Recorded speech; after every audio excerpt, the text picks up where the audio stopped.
dia normal be zany parti-ny fireneko zany hoe président de parti koto hoe manana kasikety aloha mpandinika fiarahamonina.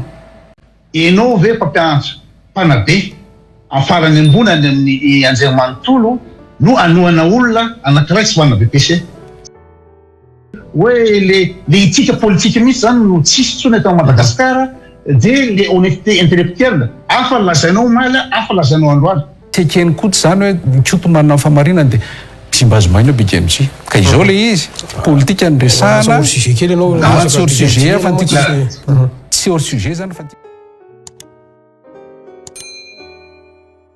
raha nanaraka tsara ny fandaharana l'invité du jour omaly tao amin'ny fahitalavitra Real TV nafana dia nafana ny adevitra tao nahitana ny Koutlilahy Maitsoambo olotsotra ary ny tena anarany moa Joseph Rakotoarso.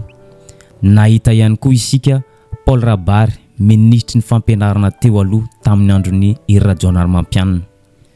Mpanao gazety ny Real TV Gasikara Fensomo nanelanelana ny débat ary modérateur. Reo anarana voatonona teo fotsiny dia fa ampy ilazana fa ho ambony be ny nivoan'ny adevitra izay ataon'izy ireo.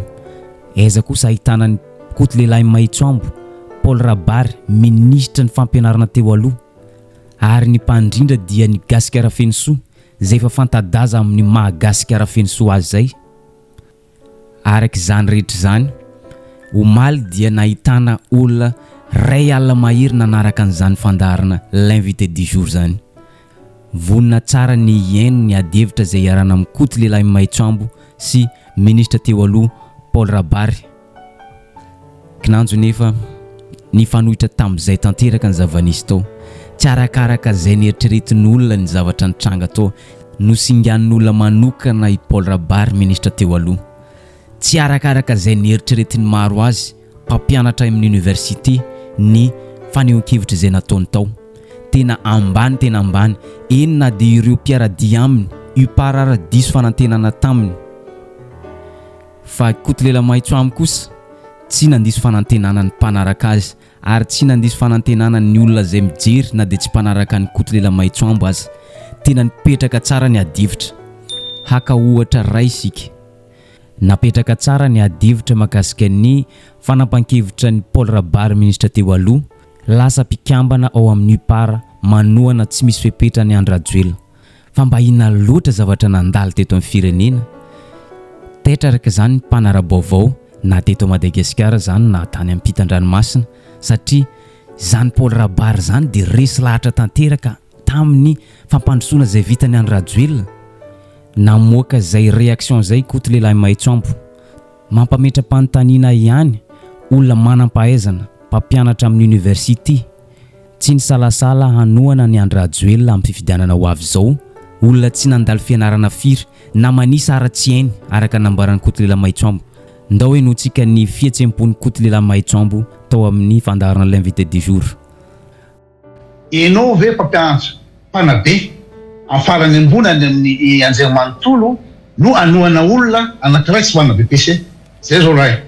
Fa raha manaraka an'izany ny olona toananao raha ohatra ka misy bilan ara-dalàna dia mba azo ekena ihany na ohatra hoe na tsy hoanana nivoara le olona le entina nefa le bilan catastrophique.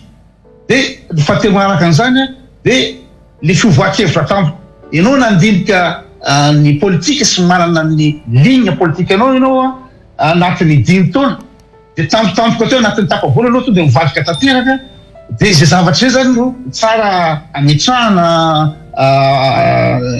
tsy azo zany le izy ary be dia koa tsy mahazo an'le izy dia tsara ianao no mitondra izay fanazavana zay satria amiko dia afaka tonga dia tsara zany hoe le éthique politique misy zany no tsisy tsony eto Madagasikara dia le honnêteté intellectuelle afa lazainao maly afa lazainao androany. Raha ohatra mantsy hoe mba hoe ohatran'ny lalatina fiarahan'ny tetra mafantatra eto fa zavatra teneny lalatina omazy fa misy mbola mpanohatra dia tena afa tanteraka mihitsy no nahazo toerany lalatina dia tonga dia afa tanteraka tsy bady.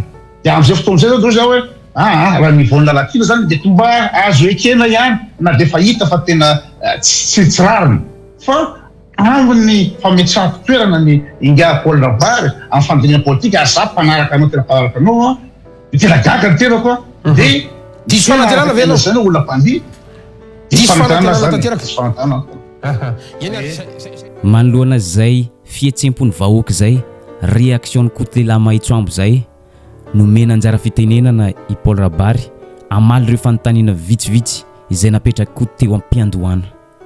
Aiza ho aiza zay honnêteté intellectuelle zay, aiza ho aiza zay crédibilité zay, satria ny zavatra tenenin'omaly totoerindray androany. De aiza ho aiza zay zavatra zay Paul Rabary ministre teo aloha mihitsy no niteny mila fahaizana ny mitondra firenena, mila olona manam-pahaizana ny mitondra firenena. Nefa ny zavatra mahagaga ary tsy karitry ny vahoaka malagasy dia zavatra samy hafa tanteraka no zavatra ataony androany. Izy olona mpampianatra amin'ny université manohana olona tsy nahita fianarana, tsy mahay manisa. Namaly mo Paul Rabary ministre teo aloha nentiny nakany Europe, nentiny nakany a France, Allemagne, katrany any amin'ny Israel, ny valim-panontaniana anankiray de tsy voavaliny akory zany. De izy ndray no lasa manadina lesona ny koto ve mahafantatra an'izany politika zany, koto mipetraka any andafy, koto zao tena tsy nisy zavatra voavaliny tao anatin'ny 3 minitra farany dia no tapahana. Ndao enotsika ny fanehoan-kevitry Paul Rabary. Caméra mijery koto moa ny ampitan-dranomasina mahalala tsara natao hoe politika mety tsy fantany angamba le izy. Ny politika dynamique za mpampianatra politika, mpampianatra sociologie politique, mpampianatra théorie pratique politique, ary ny tantara politika Madagasikara ty haiko tsara. Ka mangataka zany amin'ny koto mba azo mbola tapahana aloha, sauf hoe tsy ampy le izy misy teboka telo matsy teo de alefako tsirairay le izy. Politika dynamique. Fantatry koto ve izy andriamatoa Emmanuel Macron, filohan'ny République Frantsay. Namadika ny Monsieur Hollande ve izy. Politique, par définition, c'est une question d'alliance. De normal be zany parti-ny fireneko, zany président de parti koto manana casquette aloha mpandinika fiarahamonina fa président na parti politique ny tenako. Ary ny parti politique de manana ambition maka fahefara, maka fitondrana. Ny parti politique misy anankiroa afahana maka fitondrana, milatsaka na micréer alliance politique. Fa ny tombony amiko fotsiny de maka ny exemple eto Madagasikara satria ovaliko zay. Ny tombony ana fotsiny zany atao 3 minitra isaky ny amizay mba tsara aloha fiteko le izy. Ny tombony ana fotsiny de za manana ny iny fanehoan-kevitry Paul Rabary voalohany iny fotsiny de efa ampy namaritan'ireo nanaraka ny l'invité du jour. Tena tsy ao mihitsy le débat, tena ambany niveau be mihitsy ny adihevitra, tsy arak'izay ny eritreretin'olona nanaraka ny ity l'invité du jour ty. Misy aza mahasamy teny hoe sao de mbola mamono CVO ity ministre ny fampianarana teo aloha ity. Resaka ihany zany nandeha zany fa manoloana izany rehetra zany nahita ny mpanaraka fa tena ambany be ny niveau. Manoloana zany dia nivoaka tamin'ny fahanginany i Namaory, zay no anarany. Anisan'ny nanaraka l'invité du jour vao nanomboka ka hatramin'ny farany. Amin'ny manokana dia nahita tsara ny fanehoan-kevitry Paul Rabary ministre ny fampianarana teo aloha tena hoe zéro ny azo lazana anazy satria tena mirefarefa amin'ny tany ny fanehoan-kevitry n'olona manana diplôma. Araka nambarany moa tsy izay manana diplôma rehetra ny manam-pahaizana, fa Paul Rabary dia hita fa tena fanehoan-kevitra n'olona manana diplôma fotsiny fa tsy navita nampiasa an'izany capacité intellectuelle zany. Ndao enotsika ny fanehoan-kevitry Namaory. Voalohany andriamatoa Paul Rabary dia rehefa jerena le débat nareo Koutolay Maitsoambo de voalohany aloha zahay mpagnaraky, vahoaka mpagnaraky ro manana zo hitsara fa tsy anao lay nanjay anjara tao anaty débat no hitsara ilay débat nareo. zay aloha zavatra ray. Zahay mpanaraka no mitsara hoe iza no anivaux anatin'le débat, iza ny tsy anivaux anatin'le débat. Fa amiko manokana aloha ary mety maro ny tovy hevitra amiko dia 0-0. Raha regny zany no débat nao eritseretina mpampianatra any amin'ny ambaratonga ambony, olona manana pahaizana, na zao ao Andriamatao Paul Rabary, masay koa zao manao débat aminao, satria tena tsarakaraky le niveau intellectuelinao zany le débat zay nisy, ary azonao provena ao anatin'ny commentaire Real TV zany hoe jerevo ny pourcentage ao hoe mankasitraka anao sy mankasitraka ny koto lehilahy Maitsoambo.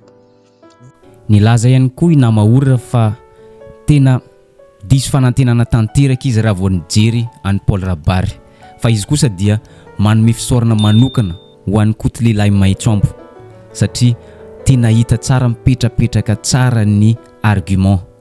Fa ny Paul Rabary kosa dia zavatra hafa mihitsy nataony. Resaka politika no nantenaina taminy satria izy dia politicien, nefa tsy izay ny zava-nisy tao. Eto dia masa milaza Namaorona fa na dia olona tsy nianatra aza afaka manao débat amin'ny ministra teo aloha Paul Rabary, satria ny fanehoan-kevitra dia fanehoan-kevitry ny olona miady an-tsena. Ka tena hoe tena hita hoe langage politique ny langage ny fivadibadiana na ho resenao lahatsy amin'ny hagnaratsinao ny koto zay adversaire-anao teo, zay vahoaka ny toetrananao mpanao politique mivadibadiky fotsiny de hitsarana nareo. Anao miteny hoe tsy mifanao Facebook feed gauche à droite, non, zay teneniko hoe mbola mahasainy manao débat aminao na zaho tsy manana fahaizana ty aza, na zaho olona tsotra ty. Ohatra hafa afana manaprofo fa tena ambany be niveauan'ny fanehoan-kevitry Paul Rabary mahakasika ny bilan ny Andry Rajoelina nandritra ny 4 taona sy tapany niasany zay. De inona moa navalin'ny Paul Rabary tao? Zavatra hafa tanteraka no navaliny. Toy izao ny teneniny: ikoto dia olona mipetraka any andafy, tsy mahalala zay tena zava-misy aty. Paul Rabary dia olona sociologue, nianatra mandinika fiarahamonina, mpampianatra amin'ny université, ary mahalala ny toe-java-misy rehetra mandalo eto amin'ny firenena. Zany hoe koa tsy mahalala ninina. Nefa raha jerena tsara ny zavatra nandrasany maro taminy dia ny hoe bilan ny Andry Rajoelina zay naresy lahatra azy na tonga azy nanoana ny Andry Rajoelina tsy misy fepetra. Tsy nasiany resaka na dia ny kely aza zany bilan zany, fa nahitatra ny hatramin'ny resaka Big MJ. Zay ihany mba bilan mba hitany nandritra ny fitondrany Andry Rajoelina hoe koto dia mankahala ny Big MJ hatramin'ny tsy nahy maintiny, fa maninona anao Big MJ? Olona ohatran'ny koto io mihitsy no olona tena tsy tia tanindrazana, ary io be dia be ny zavatra nyresahany tao. Ny tanjony dia hoe manintona ny fony malagasy, misintona ny sainy malagasy mba ankahala ny koto, satria zay mba argument mba hitany. Ndao enotsika ahoana nanaovan'izany fanehoan-kevitra mirefarefa amin'ny tany zany. Ny fomba tsy mampandrosantsika malagasy dia izao tapitra le andraso aloha faranako zay. Ny fomba antsika malagasy tsy mampandrosantsika dia io toe-tsainy koto io. Tonga dia mahitsy amin'ny koto io teo-tsanao io ry koto tsy mampandrosantsika io. Ny antony dia izao: ianao misaina amin'ny fo fa tsy misaina amin'ny saina, ary hita taratra amin'ny zavatra ataonao amin'io Facebook io. Ohatra, inona moa ny problemanao amin'ny Big MJ?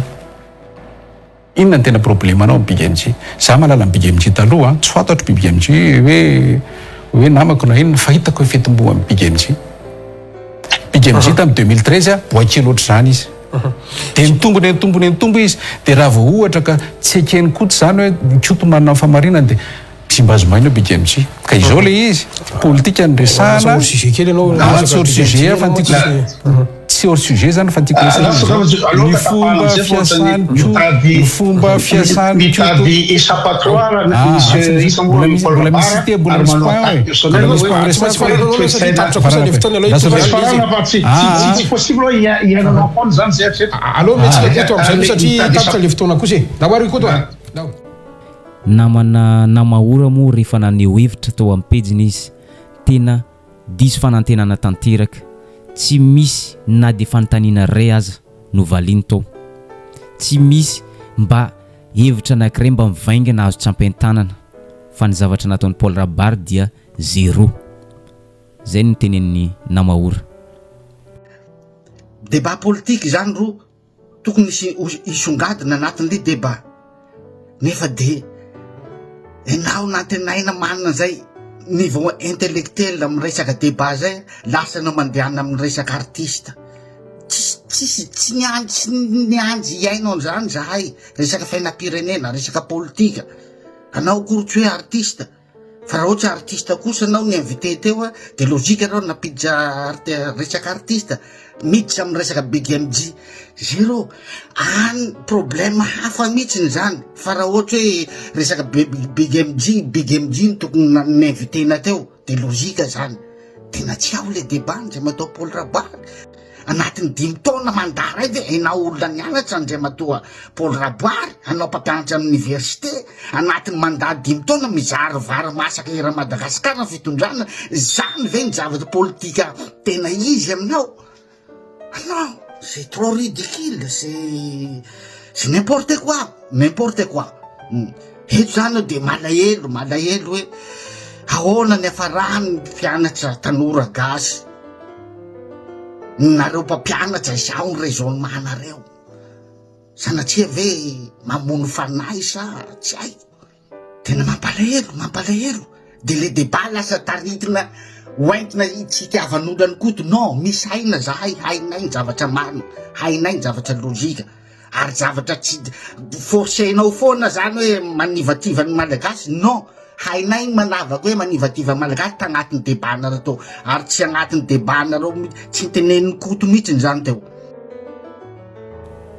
Eto ampamaranana dia zao hita miariary omaly tamin'ny l'invité du jour zay nahitanany koto lehilahy Maitsoambo olo-tsotra tsy manao politika izay niady hevitra tamin'ny Paul Rabary izay manam-pahaizana manana diplôma ary mpampianatra eny Ankatso ary efa ministra teo aloha fa nion-kevitra maro samihafa izay nifarimbona tao anatin'ny tambazotra sosialy Facebook ao ny milaza hoe tena hita miariary fa Paul Rabary dia olona nianatra izy fa ny magaga dia lasa manohana olona tsy nianatra olona tsy nandany fotoana firy tany amin'izany université zany fa nion-kevitra izay nataony dia tsy misy izay azo raisina lasa any amin'ny attaque personnelle no betsaka nefa olona politiciana izy mpandinika fiarahamonina ary mpampianatra eny amin'ny université mahita ny olona fa tena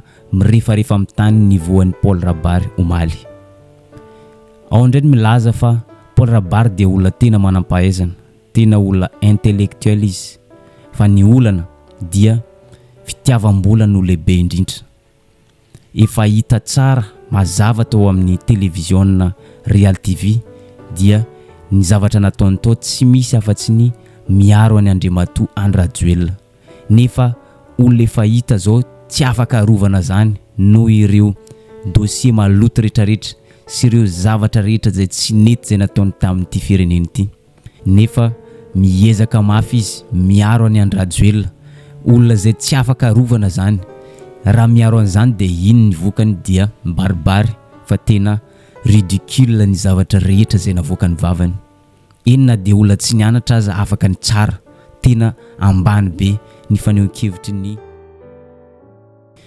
fanontaniana ity amin'ny farany dia zao tena tsy manana an'izany fahaizana miady hevitra zany ve i Paul Rabary tena tsy manana an'izany minimum ny fahalalana amin'ny ankapobeny zany ve Paul Rabary sa hoe efa nanao fifanarana izy tamin'ny fikambanana zay vao nidirany OPAR, Union Pro Rajoel. Efa nandray vola izy ka tsy maintsy manery ny tenany izy miaro any Rajoel, ninina zavatra mitranga eo, ninina zavatra andalo, na de fahita fa tsy afaka arovana zany ny olona izay arovany fatratra io. Midika zany fa tena mivarotra fanahy Paul Rabary. Aiza hoaiza amin'ireo fanontaniana anankiroa reo no tena mahalaza ny fihetsika ny Paul Rabary omaly. Tena hoe tena tsy mahay miadevitra mihitsy izy, tena ambany be ny fanehoan-kevitra ny raha oharina amin'ny Kotolela Maitsoambo, sa hoe efa nanao fifanarana tsy maintsy miaro any Rajoel, ninina ny zavatra mandalo, ninina ny zavatra miseho. Zay ny vidéo tsika androany, azadino s'abonner sy manisy j'aime ny vidéo tsika amin'ny manaraka indray.